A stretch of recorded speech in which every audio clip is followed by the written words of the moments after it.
Thanks for joining. I know this is a very stressful time for everyone, and I really appreciate you all taking the time to be here today to listen to me talk for an hour about one of my very favorite topics, which is sleep.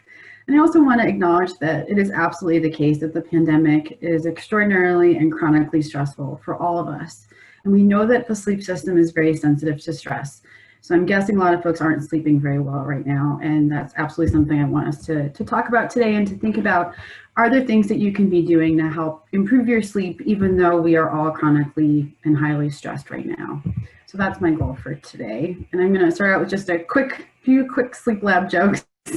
Actually, before I get to the sleep lab jokes, let me just quickly introduce myself. I'm a clinical psychologist, and I work at the Rachel Upjohn Building in the Sleep and Circadian Research Lab. And we do quite a bit of research in our lab in times when we're allowed to have people in the lab. And I just have some sleep lab humor here for you. We have some folks who are sleeping at work, and that's something that sometimes we get to try out the beds and the equipment, and we get to take a little nap at work, which is nice. And then also, we know when you're sleeping, we see you when you're sleeping, and we know when you're awake when you're sleeping in our lab, because we're monitoring your brainwave activity, and that's how we know. So just some humor here before I get us started. So this is what we're going to be talking about today. I'm first going to introduce you to sleep. For better or for worse, a lot of people aren't really taught about sleep and the systems that control sleep in the brain. And so I want to educate you all about how sleep works and why we sleep. And then we'll talk specifically about some connections between sleep and mental health. And then at the end, and I'm probably going to spend a good bit of time on this, we'll talk about some specific things that you can do to support your sleep in terms of strategies, both generally and also strategies to support the circadian system, which is one of the systems we'll be talking about today. So first, let me just get a sense from you, if anyone's willing to share, how are you all sleeping right now? How much sleep did everyone get last night?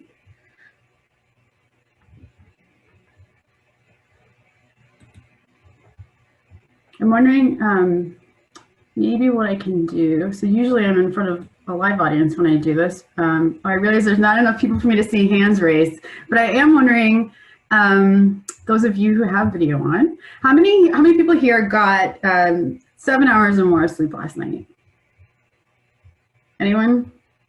Okay. And how about how many people got 6 to 7 hours last night? Okay. Less than 6?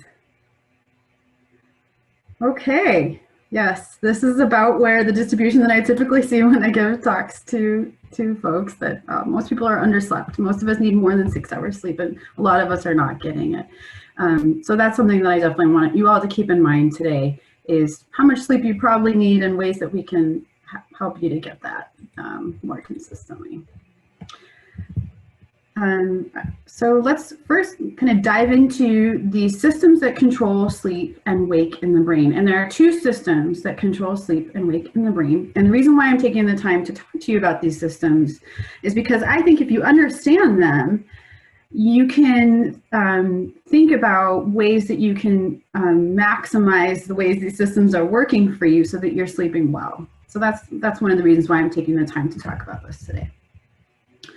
The first system that controls sleep in the brain works like an appetite. And what I'm showing you here are the two systems we're going to talk about are the sleep drive system and the circadian system. And most people have heard about the circadian system, but they haven't heard about the sleep drive system. And they're both important, and they work together and sometimes in opposition to help us sleep.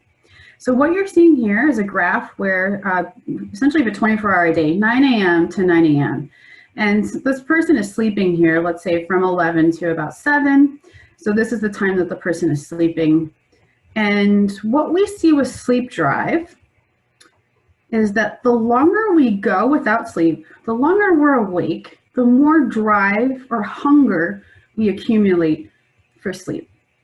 And then as we sleep, that need is met, that hunger is satiated, and the sleep drive gets lower, and then the process starts over throughout the day. But let me ask you this question. If you got up at 7 a.m. and you've been awake this whole time and it's 8 p.m., how much sleep drive do you have going for you at that time, do you think, if you've been up for that long?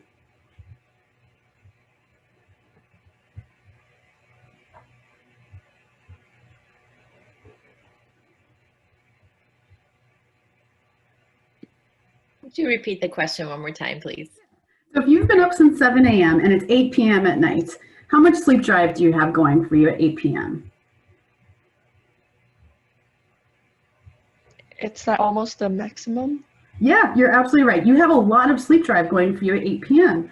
How easy is it for us to fall asleep at 8 p.m.?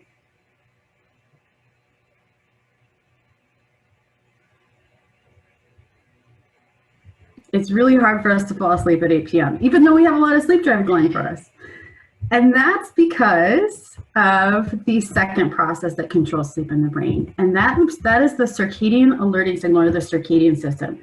So one of the things that the circadian system does is send out an alerting signal to a greater or lesser degree, depending on where we are in the 24-hour day.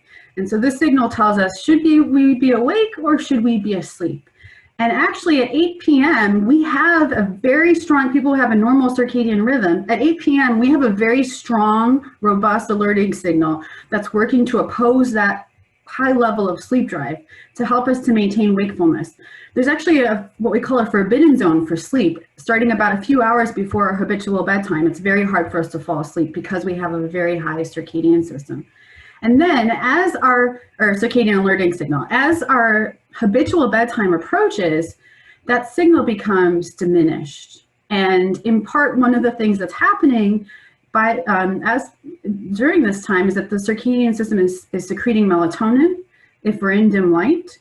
Melatonin is a hormone that makes us sleepy, and that allows us to basically fall asleep as the alerting signal diminishes, and then we're meeting our drive for sleep. And then as our habitual wake time approaches, that signal starts to come back online. So in order to sleep well, you have to have enough sleep drive going for you at the right circadian time. So these two systems are both important to keep in mind when we think about sleep. Any questions about these systems before I move on? Because I know it's kind of complicated and this is a pretty quick overview. I'm going to be talking a lot more about the circadian system in a bit though, so I can throw that out there as well. Any questions at this point?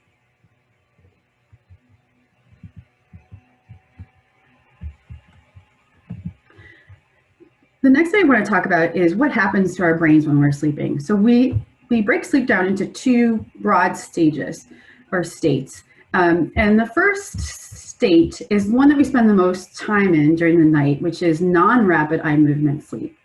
And this sleep is essentially a pretty quiet brain in a body that can be moved. And so this is when things like sleepwalking or sleep talking might occur.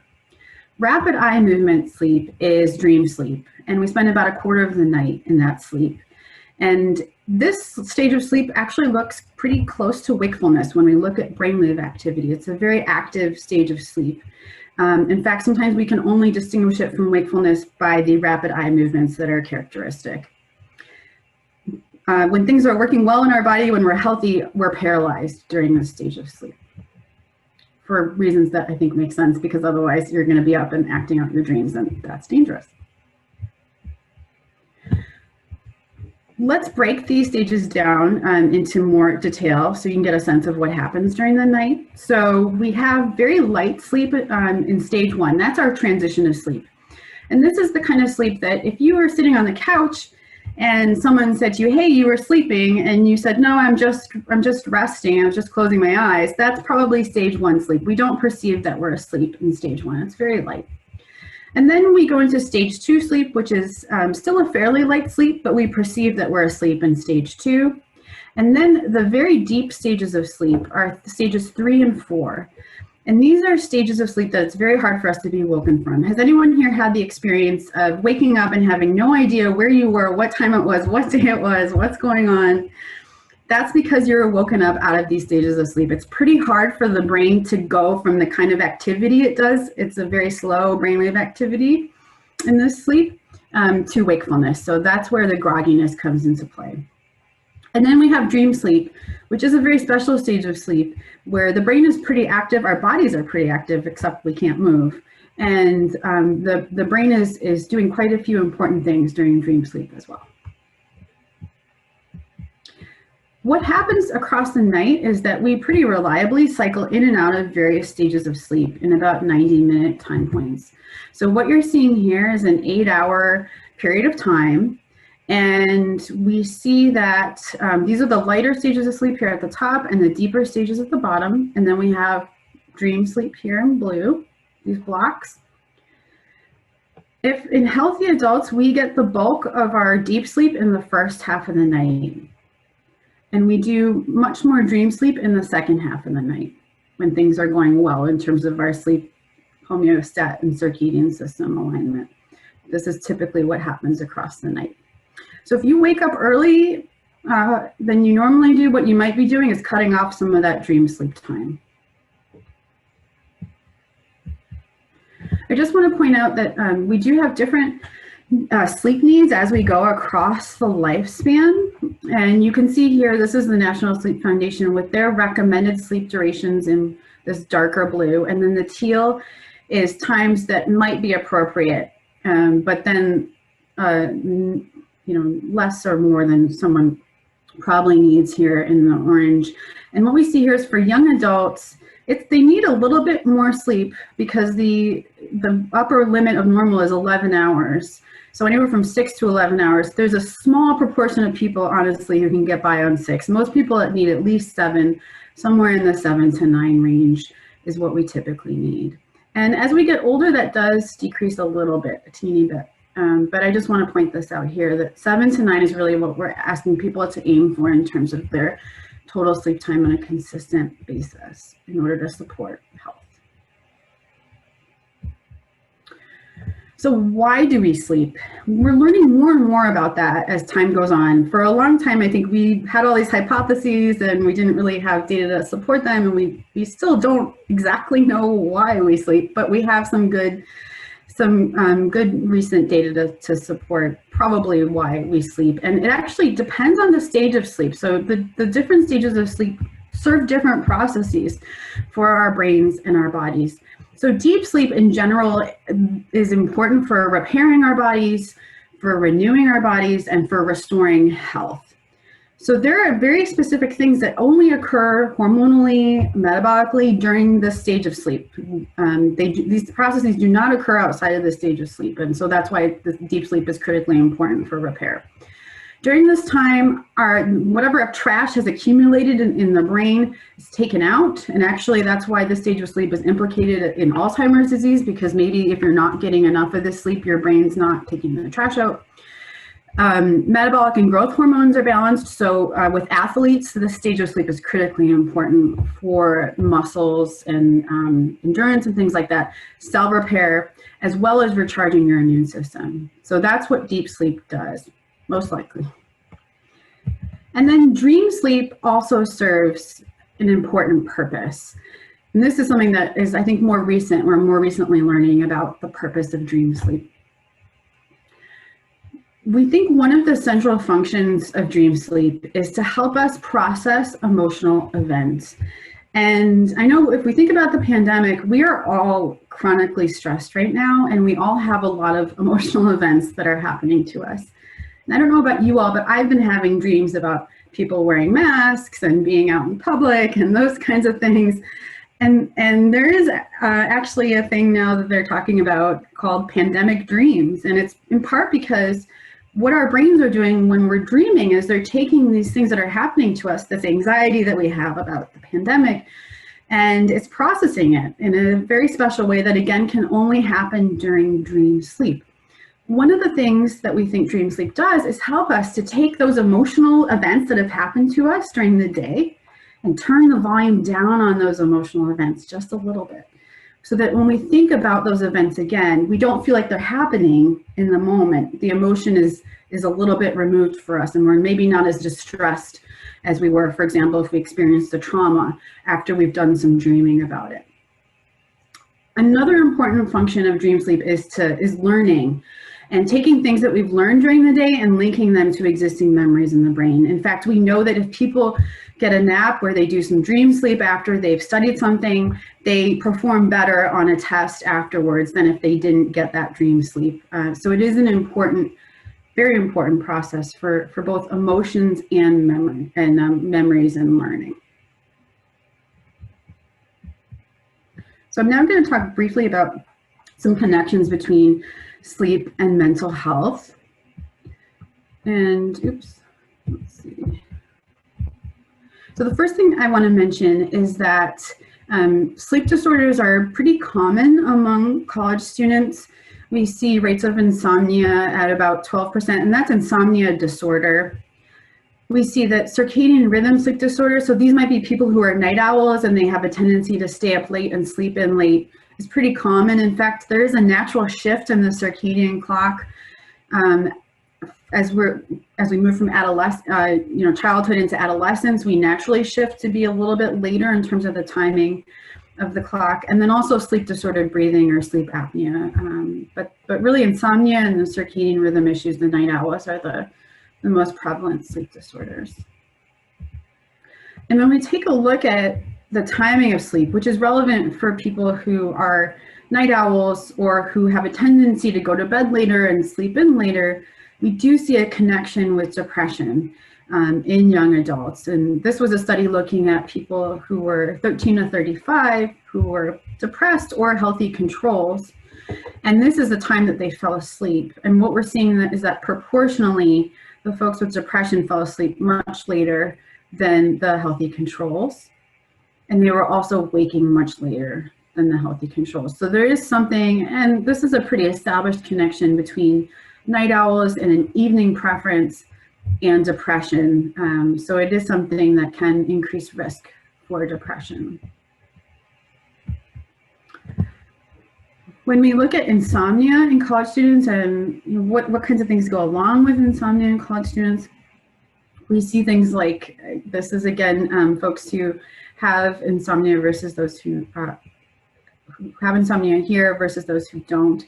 And we see that those who have insomnia are much more likely to have depression, anxiety, to have stress, and to feel fatigued. So again, consequential here for these things in terms of our mental health.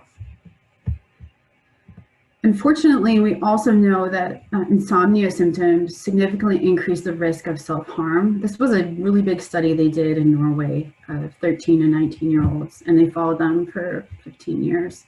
And they found that those people who had trouble falling asleep, if they were waking too early, and especially if they had both of these insomnia symptoms, were much more likely to engage in serious self-harm or a suicide attempt. So this is another reason why we need to pay attention to sleep, because it can be consequential for self-harm.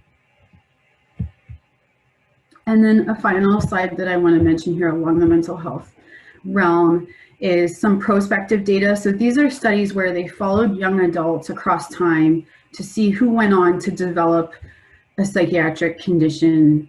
And these are the conditions they looked at in the two studies, fairly large scale studies. And what they found is that those folks who had insomnia were much more likely to go on to develop a new onset depression, new onset anxiety, substance abuse.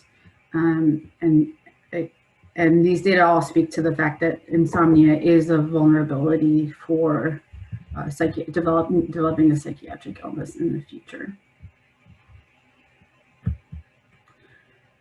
I'm going to move on now to talk about how to support sleep. Now that I've told you about how sleep works and why it's important for mental health, let's think about ways that you can support your sleep. And before we do that, I want to get a sense of how sleepy you all are. So what I have here is a scale that we use to take a look at how sleepy people are. And what I want you to do is take a look at the scale and think about, over the last week, how likely are you to doze or fall asleep across each of these situations? And if you can write it down on a piece of paper or in your phone or something and add up a total, I want to know what your total number is. So it's 0 would never doze to 3, a high chance of dozing. So assign a number to each one about, on average over the last week. Where would you put your chance of dozing in these situations? And then you get a total.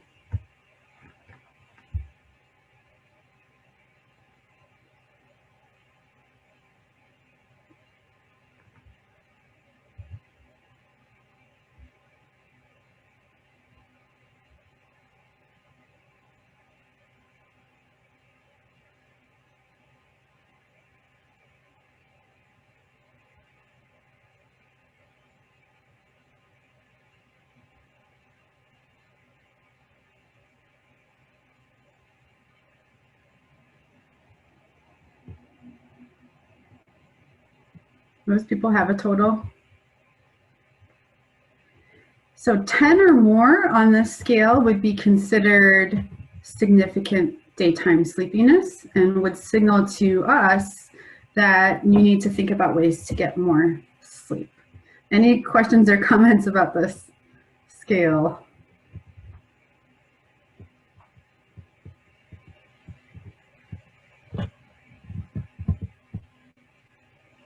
It's a pretty quick checkup. So 10 or more, you need to pay extra attention to what I'm going to say. That might be a lot of people, I don't know. Okay, so we're first going to talk about general practices that support sleep. And certainly cutting back on the caffeine can help, and it would definitely help this cat sleep better, but generally cutting back on caffeine is good for all of us. When we think about sleep, we think about coming from a roof of arousal, and actually these days, given the pandemic and all the stress that we're all chronically experiencing, it might be like a skyscraper of arousal, right? It's not a roof anymore. We're on the top of a skyscraper of arousal. And in order to get to sleep, you have to walk down a very long ladder of relaxation to be able to sleep, because our brains are not good at going from 60 miles an hour to 0. They just don't work like that. A puppy's brain might work like that, but human beings, adult human beings, no. So what I'm going to talk about next are things that you can do to help bring yourself down that ladder to get to sleep. Think about your bedroom environment. We want you to have a dark bedroom. We want you to have a cool bedroom, actually. 65 degrees is about where we want your room temperature to be. And that's because one of the things that happens when we sleep is our body temperature falls. And that's a signal that it's time for us to sleep. And if we have too far for our body temperature to fall, it's too high, that's going to make sleep more challenging and not as good of quality. So that's why the coolness is important. And of course, quiet is important because our brains naturally poll the environment while we're sleeping. And if there's noise, it's going to lead us into lighter stages of sleep. Regular meal times are important. I'm going to talk in more detail about the circadian system in a minute, but one of the things that regular meal times help with is consistency in terms of our internal circadian clock, and that clock knowing if we should be awake or if we should be asleep. So regular meal timing is important. I know that sounds strange to think about meals as being important for sleep, but they are, especially the morning meal and the evening meal. With respect to the evening meal, though, you need to be careful, because if you ask your body to choose between sleep and digestion, digestion is going to win every single time. So the way to avoid that is by making sure that you're not eating a full meal within 3 hours of your bedtime. There is some data to suggest that a light snack, like a light carbohydrate mixed with some protein, cereal and milk, crackers and cheese, as your diet allows, yogurt, can help with sleep. So in the hour before bed, a small snack that's not so much work digestively, but can help. It also helps with preventing hunger during the night. The next item is really important, and I think one that unfortunately in our society, we don't do a great job of supporting: a wind down time or a buffer zone between our day-to-day activities and sleep. And what we recommend, a really important foundational practice for good sleep, is giving yourself at least half an hour, ideally it's an hour, before bed to do quiet, relaxing activities that are not overly engaging, that you're not overly interested in. And ideally, you're in dim light during this time. And I'm going to talk more about that in a minute when we get to the circadian clock. But light during that time is alerting, and we want you to be ready for sleep at your desired bedtime. And for that reason, you need to be careful about lights. And again, I'll talk way more about that in a minute. So we're going to talk about the second part of the instruction a lot in a few minutes.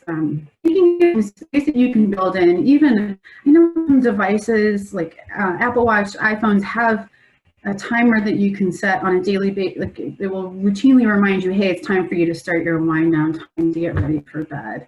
That can be helpful as a reminder that you do need to build in some time to not be working, to not be socializing, but to be doing quiet things.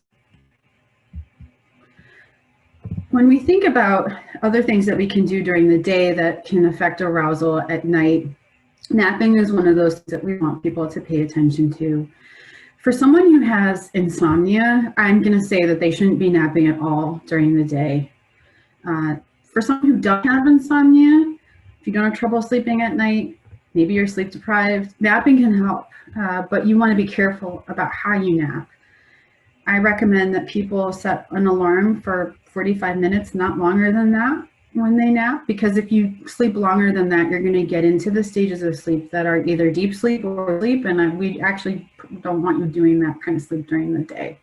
And it's not going to feel good when you wake up from those stages of sleep during the day. So set an alarm, make sure that you're timing the nap correctly, because it can be confusing for that internal clock, the circadian system, if we nap too close to our wake or bed times. The ideal timing is about 6 to 8 hours after your desired or habitual wake time in the morning.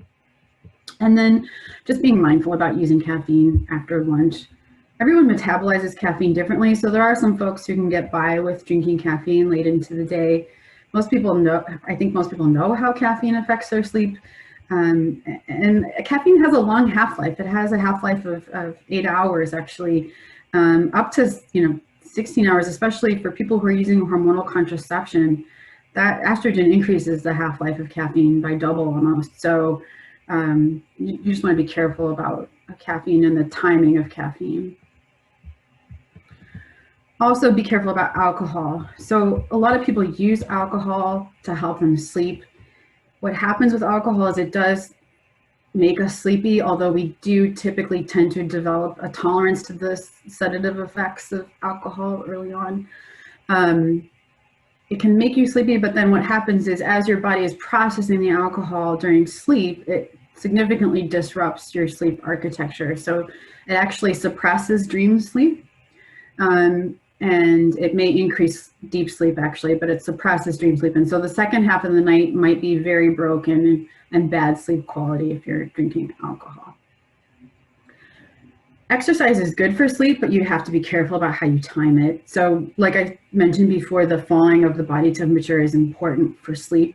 And if you do something like exercise, or especially aerobic exercise, you're increasing your body temperature. And so we want to make sure that you're not doing that within 3 hours of your bed.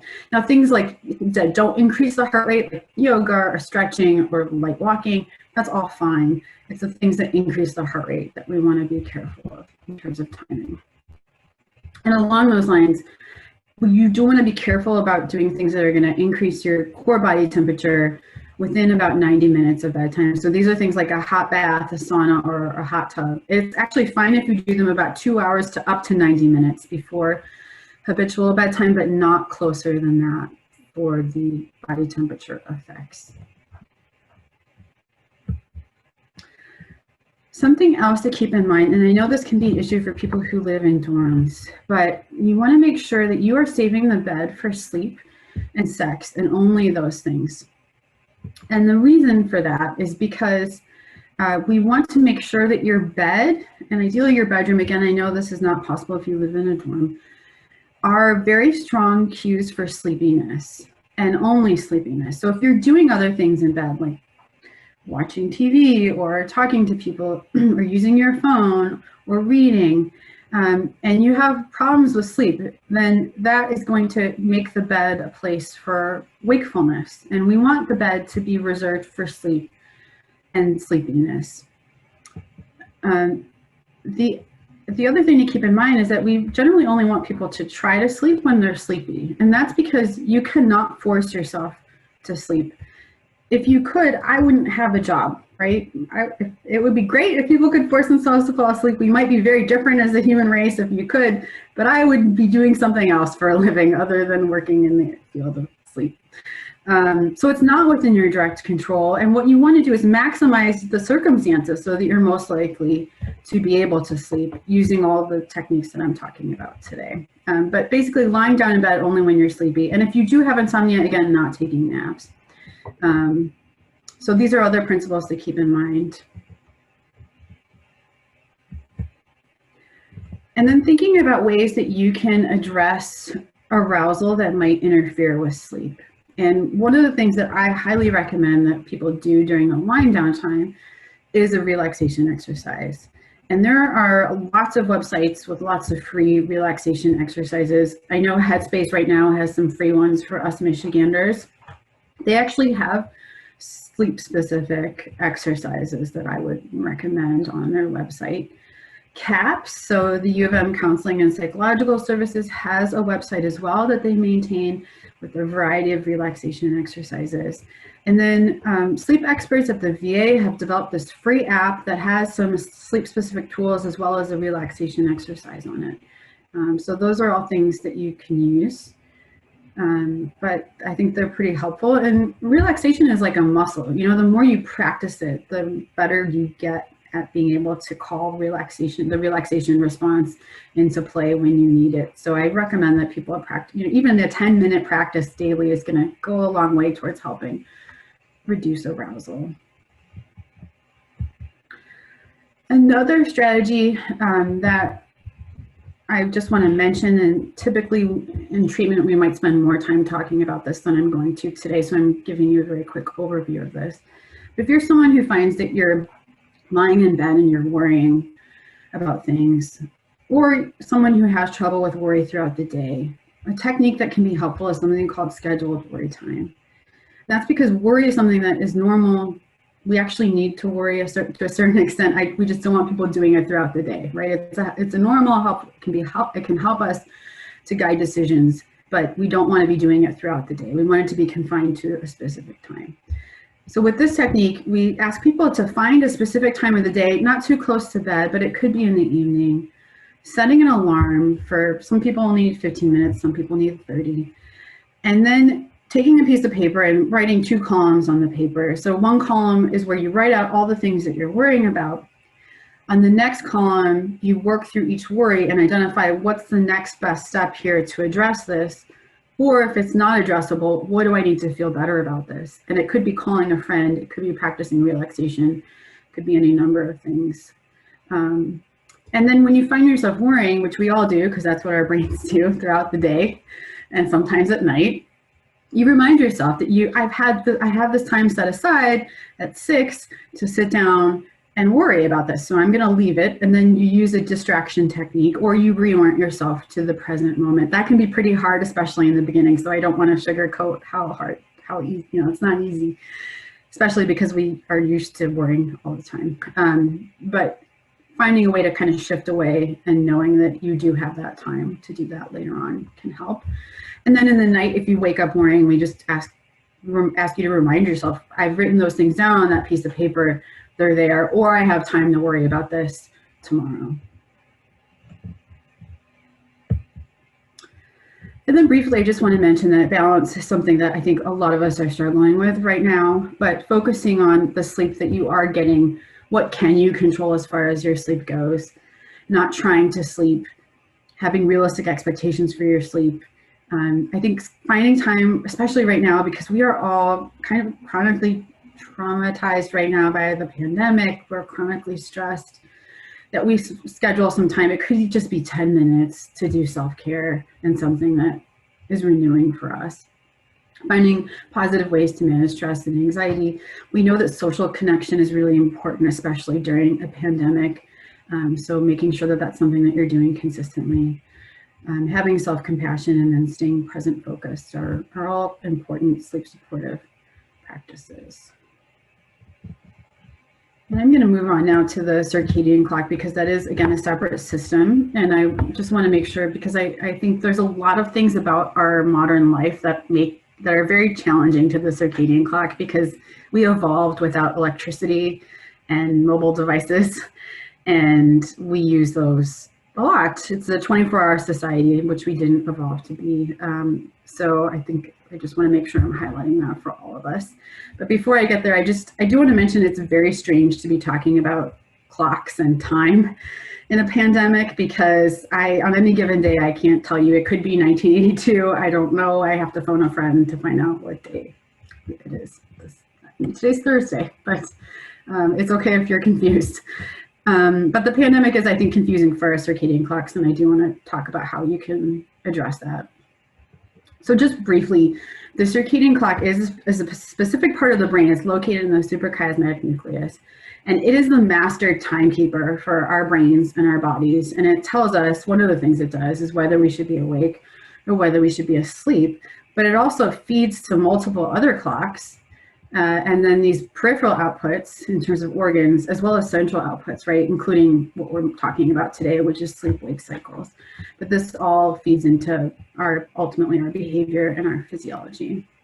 And the name circadian comes from the Latin for circa, meaning about, and dia, a day. So the clock runs about a day's length.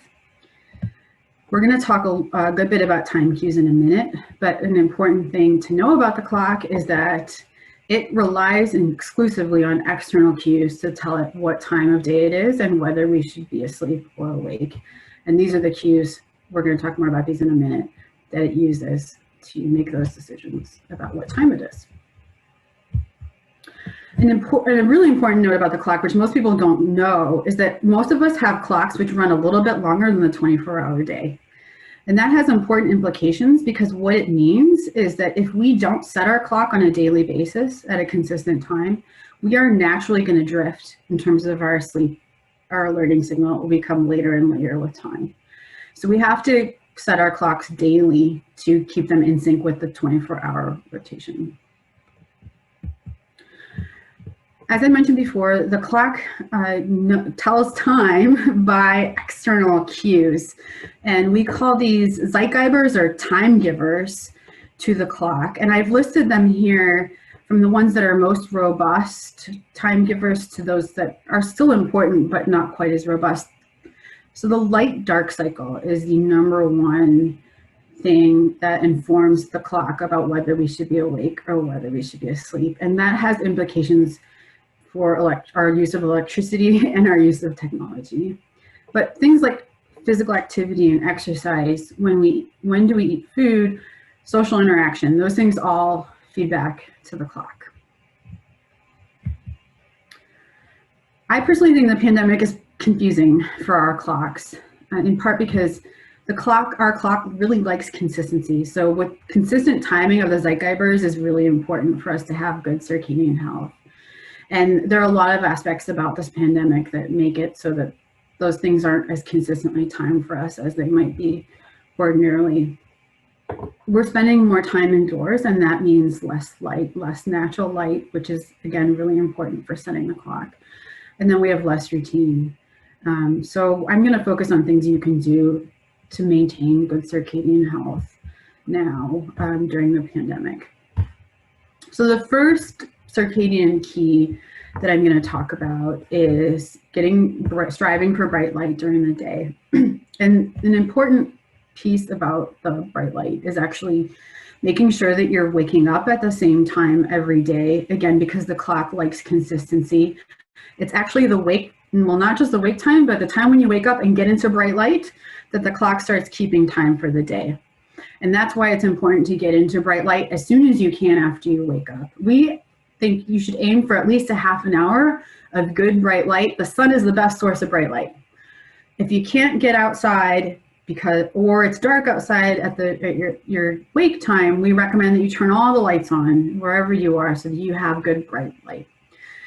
Because if you wake up and you're in dim light, the clock is going to not start keeping time for the day. The clock thinks that you're still asleep.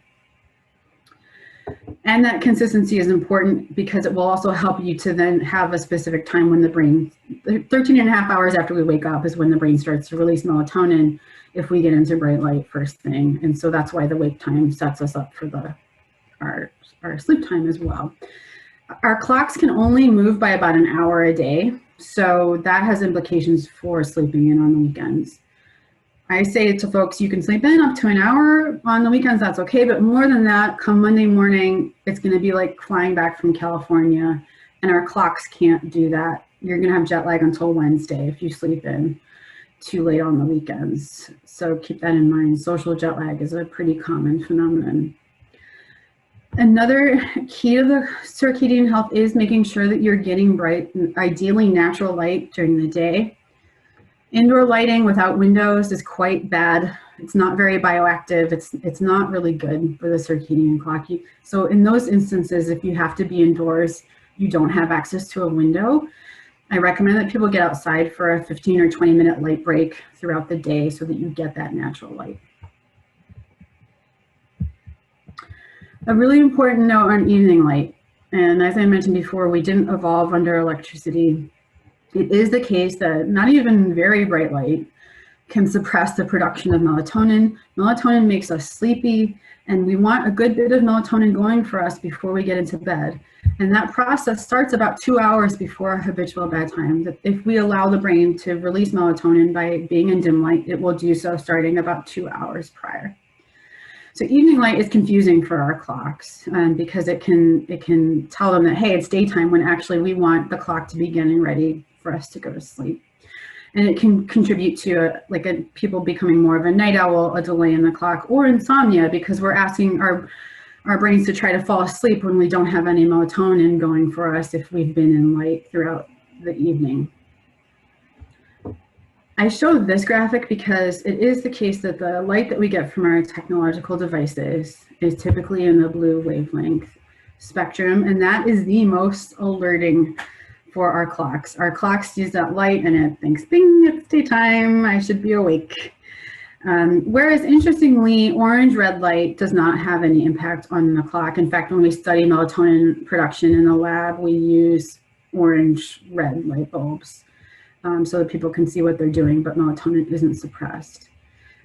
So I just mentioned this because devices have very alerting wavelength light.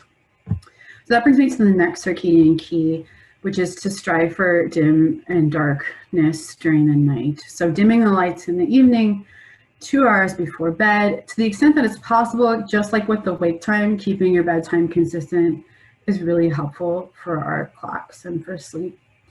And the kind of light that you really want to pay attention to in the evening is light that's coming into your face, because it's obviously our eyes are light coming into our eyes is what gets transmitted to the clock. So table lamps are good during this time in the evening. So paying a special attention to overhead lights and light that's going to be coming into your face, and then obviously remaining in as much darkness as you can during your sleep period. This could mean wearing an eye mask so that you don't have light coming in if you need to.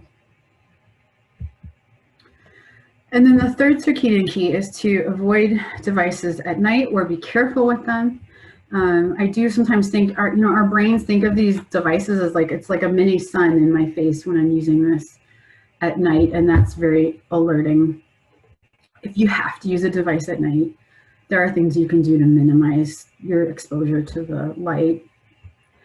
You can set the device all the way down to the dimmest possible setting.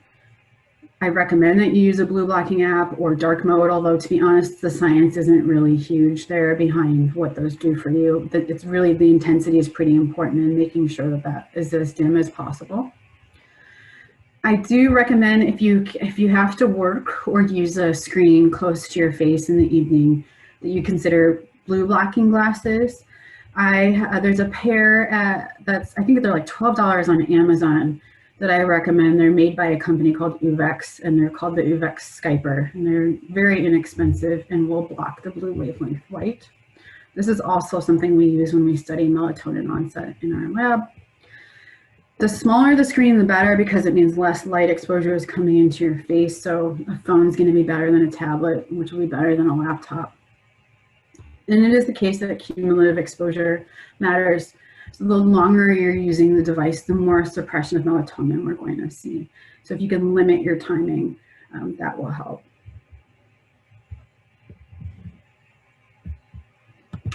Okay, so I'm just going to review some of the things we've talked about today in terms of take-home messages, and then I'll take some questions.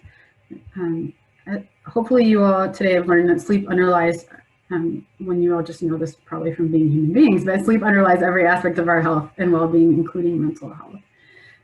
Sleep timing and insomnia can increase the risk for things like depression and anxiety. And I do think that understanding the systems that control sleep in the brain can help us to think about what we can do to maximize our sleep. To sleep well, we have to practice good sleep habits. We need that buffer zone or that wind down before bed. We need to be careful about doing things like eating too big of a meal or getting exercise too close to bed. Relaxation strategies can be really helpful to get us down that skyscraper of arousal, down that ladder. And to the extent that it's possible, saving the bed for sleep and sex only is definitely a sleep positive practice. The pandemic is very challenging to our clocks. I think our clocks are challenged by electricity anyway, but I think the pandemic makes it especially hard for us to keep our clocks running on time. In order to keep them on time, we really need to have as much consistency in our wake times and our bed times as we can. Keeping our days bright. The sun is really the best source of light for setting the clock. Striving for dark nights in the evening. Being careful if you are using a light emitting device at night, there are things you can do to mitigate the light. And then consistent timing of these other time givers or zeitgebers can help with setting the clock. So meals, physical activity, social contact, keeping that consistent as much as you can in terms of timing is helpful for the clock. I just mentioned here some self-help insomnia books and treatments. This book is quite helpful. I found it outlines the gold standard treatment for insomnia with an eye towards depression and anxiety. So I think this book is quite helpful. And then there is an online version of the gold standard treatment for insomnia called Sleepio that is available as well. So I just want to mention that we do recommend these resources. And then we do have specific clinics for sleep here at U of M that we're here to help if you're having major issues with sleep. There is a collegiate specific sleep clinic offered at UHS through the Sleep Disorder Center, and I've given their phone number there. And then I personally work in this clinic in the Department of Psychiatry. The Behavioral Sleep Medicine Clinic as well is another option locally in terms of sleep experts who can help people who are struggling with sleep. So I want to make sure that you all have those resources. And then I want to thank you for this whirlwind tour of sleep across the hour, and I'm very happy to take questions in the time that we have remaining.